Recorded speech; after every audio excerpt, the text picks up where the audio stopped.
নমস্কার, সাত কথাতে আপনাদের সবাইকে স্বাগত।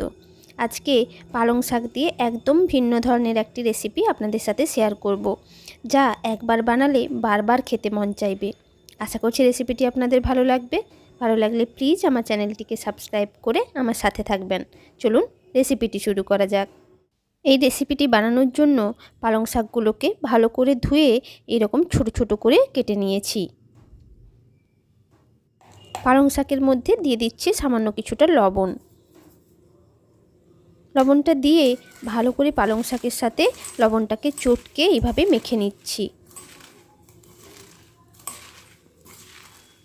মাখা হয়ে গেছে। এবার পালং শাকটাকে 5 থেকে 10 মিনিট রেস্টে রেখে দিচ্ছি। এদিকে গ্যাস চালিয়ে একটি কড়াই বসিয়ে দিচ্ছি। কড়াইটা গরম হয়ে গেছে। কড়াইয়ের মধ্যে দিয়ে দিচ্ছি বেশ কিছুটা সরষের তেল। তেলটাও মোটামুটি গরম হয়ে গেছে। তেলের মধ্যে দিয়ে দিলাম হাফ টিস্পুন গোটা জিরে। জিরেটা বেশ ভাজা ভাজা হয়ে গেছে। এবার এর মধ্যে দিয়ে দিচ্ছি দুটো মাঝারি সাইজের পেঁয়াজ কুচি। পেঁয়াজ কুচিটা দিয়ে খুন্তি দিয়ে অল্প নাড়াচাড়া করে এর মধ্যে এবার দিয়ে দিচ্ছি আদা রসুন বাটা। এখানে আমি প্রায় 7 থেকে 8 কোয়া রসুন আর 3 থেকে 4 ইঞ্চি আদা একসাথে বেটে নিয়েছি। সেটা দিয়ে ভালো করে মশলাটাকে মিশিয়ে নিচ্ছি। আর যতক্ষণ পর্যন্ত না আদা রসুনের কাঁচা গন্ধটা চলে যাচ্ছে ততক্ষণ পর্যন্ত মশলাটা কষিয়ে নিচ্ছি। প্রায় 3 থেকে 4 মিনিট ধরে মশলাটা কষানোর পর আদা রসুনের কাঁচা গন্ধ একদম চলে গেছে। এবার এর মধ্যে একটি ছোট সাইজের টমেটো কুচি দিয়ে দিলাম। দিয়ে দিচ্ছি পরিমাণ মতো লবণ, পরিমাণ মতো হলুদ গুঁড়ো আর দিয়ে দিচ্ছি 1 টিস্পুন লঙ্কা গুঁড়ো। আপনারা যদি ঝাল কম খান তাহলে লঙ্কা গুঁড়োর পরিমাণ কম দেবেন। এবার সমস্ত মশলাগুলো মিশিয়ে নিচ্ছি আর টমেটোর একদম নরম হয়ে যাওয়া পর্যন্ত রান্না করে নিচ্ছি। যতক্ষণে টমেটোটা নরম হচ্ছে ততক্ষণে এখানে যে পালং শাকে আমি লবণ মাখিয়ে রেখেছিলাম, এবার পালং শাকটাকে ভালো করে নিচড়ে নিয়ে তার রসটা বের করে নিচ্ছি। দেখুন এখানে রসটা বের করে নিয়েছি আর পালং শাকটা দেখুন এখানে একদম শুকনো শুকনো হয়ে গেছে। এবার পালং শাকটাকে এইভাবে ভালো করে একটু ঝরঝরো করে নিচ্ছি। আর এর মধ্যে দিয়ে দিচ্ছি 1 কাপ বেসন। কাপটা কিন্তু একটু বড় সাইজের কাপ। এখানে ধরুন 150 থেকে 200 গ্রাম বেসন আছে।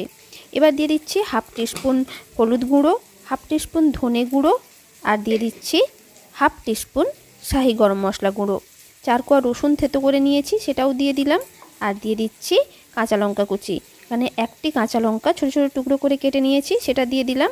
আর পরিমাণ মতো লবণ দিয়ে দিচ্ছি। যেহেতু পালং শাকে লবণ ছিল তাই এখানে শুধু বেসনের মাপে আমি লবণটা দিলাম।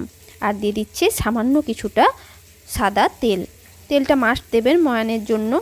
এবার সব কিছু হাত দিয়ে খুব ভালো করে মিশিয়ে নিচ্ছি।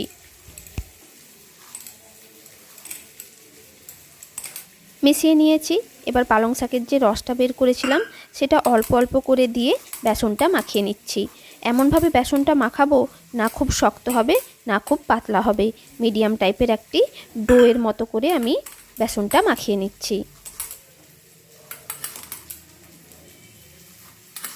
চলুন মাখানো হয়ে গেছে আর আশা করি আপনারা কনসিস্টেন্সিটা বুঝতে পেরেছেন। এদিকে আমাদের টমেটোটাও একদম নরম হয়ে গেছে। সামান্য কিছুটা জল দিয়ে এভাবে নেড়ে দিচ্ছি আর এর মধ্যে দিয়ে দিচ্ছি ফেটিয়ে রাখা টক দই। এই চামচের 3 থেকে 4 চামচ টক দই ভালো করে ফেটিয়ে নিয়েছি। সেটা এইভাবে এক হাতে ঢালবো আর এক হাতে মেশাতে থাকবো। এইভাবে কনস্ট্যান্ট মেশাতে যদি না থাকি তাহলে কিন্তু টক দইটা ফেটে যেতে পারে। তাই এইভাবে এক হাতে ঢালবেন টক দইটা আর এইভাবে এক হাতে মেশাবেন, তাহলে কিন্তু টক দইটা আর ফাটবে না। এবার মশলাটাকে ততক্ষণ পর্যন্ত কষিয়ে নেব যতক্ষণ না মশলা থেকে তেল ছাড়তে শুরু করে। মশলাটা দেখুন কষানো হয়ে গেছে, মশলা থেকে ভালোভাবে তেল ছেড়ে দিয়েছে। এর মধ্যে দিয়ে দিলাম 1 কাপ জল। এই সময় কিন্তু গ্যাসের ফ্লেম একদম লোতে রাখবেন। আর এদিকে আমি একটি বেশ বড় সাইজের ঝাড়ি নিয়েছি, তার মধ্যে কিছুটা সরষের তেল মাখিয়ে দিচ্ছি। আপনারা চাইলে সাদা তেলও মাখিয়ে নিতে পারেন। তেলটা ভালোভাবে মাখিয়ে নেওয়ার পর কড়াইয়ের উপর এটা বসিয়ে দিচ্ছি। এমন সাইজের ঝাড়ি নেবেন যেন ঝাড়িটা একটু কড়াই থেকে উপরের দিকে উঠে থাকে, তলাটা যেন নিচে লেগে না যায়, অর্থাৎ মশলাতে লেগে না যায়। এবার বেসন আর পালং শাকের যে ডোটা বানিয়েছিলাম সেটা অল্প অল্প করে বড়ির মতো, যেমন বড়ির সাইজ হয় তেমনভাবে এতে বসিয়ে দিচ্ছি, ঝাড়ির উপর বসিয়ে দিচ্ছি। এভাবে সবগুলোই আমি বসিয়ে দিচ্ছি। দেখুন সবগুলো বসানো হয়ে গেছে। এবার ঢাকা দিয়ে লো ফ্লেমে 10 মিনিট ভাপিয়ে নিচ্ছি, অর্থাৎ 10 মিনিট রান্না করে নিচ্ছি। 10 মিনিট হয়ে গেছে, ঢাকনাটা খুলে দিচ্ছি। বড়িগুলো ভালোভাবেই ভাপানো হয়ে গেছে। এবার এটাকে নামিয়ে নিচ্ছি। আর এদিকে দেখুন মশলাটাও একদম মাখো মাখো হয়ে গেছে, মশলাটা ভালোভাবে কষা হয়ে গেছে। বড়িগুলোকে অল্প একটু ঠান্ডা করে নিচ্ছি আর খুন্তি দিয়ে মশলাটাকে ভালো করে নেড়ে দিচ্ছি। এবার মশলার মধ্যে দিয়ে দিচ্ছি পরিমাণ মতো জল। আপনারা যতটা গ্রেভি রাখতে চান ততটা পরিমাণ জল দেবেন, তবে খুব বেশি জল দেবেন না। এই রেসিপিটা একটু মাখো মাখো করবেন, তাতেই কিন্তু খেতে বেশি ভালো লাগে। এদিকে দেখুন বড়িগুলো খুব সহজেই কিন্তু উঠে যাচ্ছে, যেহেতু আমি নিচে তেল মাখিয়ে দিয়েছিলাম তাই বড়িগুলো একদম চিটিয়ে নেই, একদম ভালোভাবেই উঠে যাচ্ছে। এইভাবে সমস্ত বড়িগুলো তুলে নিচ্ছি। এদিকে আরও একটি কড়াই বসিয়ে দিয়েছি গ্যাস চালিয়ে, আর কড়াইয়ের মধ্যে দিয়ে দিচ্ছি কিছুটা সর্ষের তেল। তেলটা গরম হয়ে গেছে। এবার বড়িগুলো এই তেলের মধ্যে দিয়ে বেশ লাল লাল করে বড়িগুলোকে ভেজে নিচ্ছি। বড়িগুলো ভাজা হয়ে গেছে আর এদিকে ঝোলটাও কিন্তু ফুটতে শুরু করেছে। এবার একে একে বড়িগুলোকে তুলে এই ঝোলের মধ্যে দিয়ে দিচ্ছি। সমস্ত বড়িগুলো দিয়ে দিয়েছি ঝোলের মধ্যে। এবার ভালো করে নাড়াচাড়া করে মিশিয়ে নিচ্ছি আর ঢাকা দিয়ে 5 মিনিট মতো লো টু মিডিয়াম ফ্লেমে রান্না করে নিচ্ছি। 5 মিনিট হয়ে গেছে, বড়িগুলো একদম নরম হয়ে গেছে। এবার একটু হালকা নাড়াচাড়া করে দিচ্ছি যাতে সব দিকটা ভালোভাবে সেদ্ধ হয়।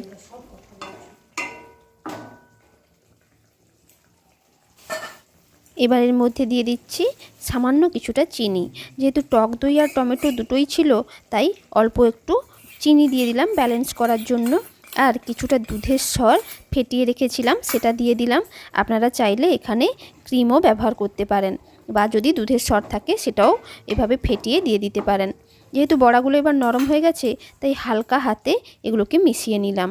এবার দিয়ে দিচ্ছি বেশ কিছুটা ধনেপাতা কুচি। এবার সব কিছু হালকা হাতে একটু ভালো করে মিক্স করে নিয়ে আমি এবার গ্যাসের ফ্লেমটা অফ করে দিচ্ছি, কারণ আমাদের রান্নাটা একদম কমপ্লিট। এটা ঢাকা দিয়ে 5 মিনিট আমি রেস্টে রেখে দিচ্ছি, তারপর আমি আপনাদেরকে ঢাকনা খুলে দেখাচ্ছি। 5 মিনিট হয়ে গেছে, ঢাকনাটা খুলে দিচ্ছি। দেখুন কত সুন্দর কালারটা এসছে। সত্যি বলতে এই রেসিপিটি কিন্তু খেতে দুর্দান্ত লাগে। রুটি, পরোটা, ভাত যা কিছুর সাথে খান না কেন এটা সব কিছুর সাথেই মানানসই। আশা করছি রেসিপিটি আপনাদের ভালো লেগেছে। আর এরকম নিত্য নতুন রেসিপি পেতে আমার চ্যানেল সাত কথাকে সাবস্ক্রাইব করে নেবেন। আর সাবস্ক্রাইব করার পর পাশে থাকা বেল আইকনটি প্রেস করে দেবেন, যাতে আমার যে কোনো নতুন ভিডিও আপনাদের কাছে সবার আগে পৌঁছে যায়। আর এই রেসিপিটি ভালো লাগলে একটা লাইক করে দেবেন, সবার সাথে শেয়ার করবেন আর নিচে কমেন্ট করে জানাবেন কেমন লাগলো। নমস্কার।